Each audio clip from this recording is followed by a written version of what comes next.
तो आज हम जानेंगे रेजिस्टेंस और रेजिस्टिविटी दोनों के बीच में क्या डिफरेंस होता है। सिंपल सा टॉपिक है और आसान शब्दों में इसको समझेंगे। देखो, सबसे पहले रेजिस्टेंस किसे कहते हैं। रेजिस्टेंस हमारा होता है, कोई हमारे पास वायर है और उस वायर में जब भी हम करंट फ्लो कराने की कोशिश करते हैं तो वो वायर अपने अंदर जितना करंट फ्लो रहा है उस करंट का कुछ ना कुछ अपोज करेगा, मतलब उसको रुकावट डालेगा। जितना करंट फ्लो हो सकता है उतना करंट फ्लो होने नहीं देगा, उसको रुकावट डालेगा। उसी प्रॉपर्टी को हम किसी मटेरियल की रेजिस्टेंस कहते हैं। अब रेजिस्टेंस हर एक मटेरियल डालता है जिसका मटेरियल रेजिस्टेंस बहुत ज्यादा है, वो करंट फ्लो होने नहीं देगा। फॉर एग्जांपल प्लास्टिक है, उसमें करंट फ्लो क्यों नहीं हो रहा? क्योंकि इसका रेजिस्टेंस बहुत हाई है। और कंडक्टर जो होते हैं, हमारे मेटल जो होते हैं, वो रेजिस्टेंस उनका लो होता है, इसलिए वो करंट फ्लो होने देते हैं। अब लो होता है इसका मतलब ये नहीं कि रेजिस्टेंस होता ही नहीं है, रेजिस्टेंस उनका भी कुछ ना कुछ होता है। अब रेजिस्टिविटी क्या है? देखो, रेजिस्टिविटी है रेजिस्टेंस ही, लेकिन एक स्पेसिफिक कंडीशन पे। अब वो कैसी स्पेसिफिक कंडीशन है इसको समझते हैं। देखो, मान लो कि ये मेरे पास एक वायर है और मैंने कंडीशन ये लगा दी है कि लेंथ जो उसके लिए वो लिए 1 मीटर और क्रॉस सेक्शन एरिया जो लिया है। क्रॉस सेक्शन एरिया क्या होता है? अगर हम किसी भी वायर को, ठीक है, हम जब ऐसे देखते हैं सामने से, तो सामने ये जो दिक्कत, ये जो नजर आ रहा है एरिया, इसका कुछ एरिया होगा। ये जो टिप इधर एरिया है वायर का, अगर मैं इसको कट कर दूं तो कुछ तुम्हें सर्कल से ऐसा दिखेगा। वो जो सर्कल का एरिया है, वही सर्कल का एरिया क्रॉस सेक्शन एरिया कहलाता है। तो अगर मैं इसका ये cross section area 1 metre square ले लूं और मैं अब इसमें इसका रेजिस्टेंस कैलकुलेट कर लेता हूं, जो इसका रेजिस्टेंस अभी निकल के आएगा कि ये कितनी रुकावट डाल रहा है जब इसकी लेंथ 1 मीटर है और cross section area 1 metre square है। तो उस रेजिस्टेंस को हम कहेंगे रेजिस्टिविटी। यानी कि रेजिस्टिविटी रेजिस्टेंस को ही कहते हैं, लेकिन स्पेसिफिक कंडीशन पे। Length 1 metre, cross section area 1 metre square.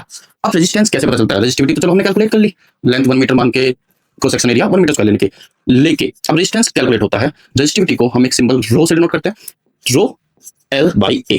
ये किसी भी वायर की किसी भी लेंथ के किसी भी क्रॉस सेक्शन एरिया का रेजिस्टेंस बताएगा। मतलब रेजिस्टेंस किसी भी लेंथ, किसी भी एरिया, क्रॉस सेक्शन एरिया कुछ भी हो, उस समय जो रेजिस्टेंस डालता है वो रेजिस्टेंस ही है। लेकिन रेजिस्टिविटी एक स्पेशल केस में निकाली जाती है।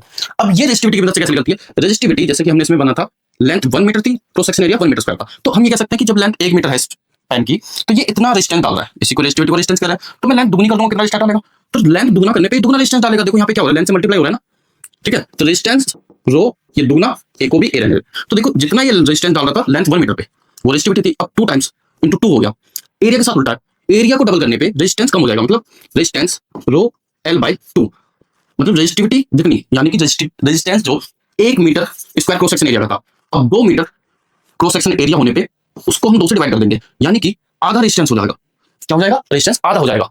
तो रेजिस्टिविटी और रेजिस्टेंस में यही डिफरेंस होता है कि रेजिस्टिविटी एक स्पेसिफिक कंडीशन पे निकाली जाती है, इसलिए इसको स्पेसिफिक रेजिस्टेंस बोलते हैं। और रेजिस्टिविटी डिपेंड करती है सिर्फ और सिर्फ नेचर पे, मटेरियल के। मतलब ये कॉपर है, इसकी length 1 metre, cross section area 1 metre square. अब इस समय जो ये रेजिस्टेंस डालेगा, टेम्परेचर कांस्टेंट रहेगा, टेम्परेचर पर डिपेंड कर रहा है, लेकिन टेम्परेचर की बात हम नहीं कर रहे हैं। तो अगर इस समय इसका जो रेजिस्टेंस रहेगा वो मैं रेजिस्टिविटी कह रहा हूं, तो ये तो रेजिस्टेंस वही रहेगा। अगर कोई और भी बंदा इस कॉपर मटेरियल का लेंथ 1 मीटर लेगा और cross section area 1 metre square लेगा, तो रेजिस्टेंस उसका भी सेम निकल के आएगा। तो ये तो एक स्पेसिफिक रेजिस्टेंस हो गया ना, भाई इतना ही रहेगा, ये चेंज नहीं होगा, क्योंकि ये तो 1 metre length 1 metre cross section area भी निकालना है, तो सबके लिए सेम आएगा, कोई भी निकाले। और टेम्परेचर हम बात कर ही नहीं, टेम्परेचर पे डिपेंड करता है, लेकिन टेम्परेचर कांस्टेंट पे बात कर रहे हैं। तो इस हिसाब से रेजिस्टिविटी और रेजिस्टेंस में यही डिफरेंस है। रेजिस्टेंस किसी भी लेंथ, किसी भी क्रॉस सेक्शन एरिया के मटेरियल होता है, रेजिस्टिविटी सिर्फ और सिर्फ unit length, unit cross section area, 1 metre या 1 मीटर 1 सेंटीमीटर या 1 सेंटीमीटर स्क्वायर भी हो सकता है। बट आपको समझ में आ गया होगा रेजिस्टेंस और रेजिस्टिविटी में क्या डिफरेंस है। Thank you.